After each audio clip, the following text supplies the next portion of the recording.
जागरूक जनतेचे एकमत, आपलं जागृत जनमत। नृसिंहवाडीत चालू वर्षातील पहिला दक्षिणद्वार सोहळा भक्तिमय वातावरणात संपन्न।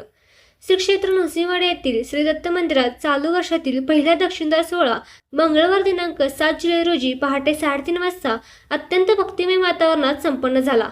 कोल्हापूर, सांगली व सातारा जिल्ह्यात झालेल्या मुसळधार पावसामुळे कृष्णा नदीच्या पाणी पातळीत वाढ झाल्याने हा धार्मिक सोहळा पार पडला।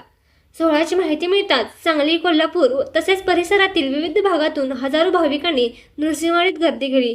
पहाटेपासूनच भाविकांनी पवित्र स्नान करून श्री दत्तांचे दर्शन घेतले। मंदिर परिसर श्री गुरुदेव दत्तच्या जयघोषाने दुमदुमला गेला। भाविकांची वाढती गर्दी लक्षात घेऊन देवस्थानतर्फे अतिरिक्त सुरक्षा व्यवस्था करण्यात आली असून श्रींची उत्सव मूर्ती दर्शनासाठी परमपूज्य श्री नारायण स्वामी मंदिरात ठेवण्यात आली आहे। दत्त संप्रदायात दक्षिणद्वार सोहळ्याला विशेष धार्मिक महत्त्व असून या पवित्र क्षणी स्नान व दर्शन घेणे अत्यंत पुण्यदायी मानले जाते। जागृत जनमत न्यूज चॅनलसाठी नृसिंहवाडीहून संपादक विनोद पाटील।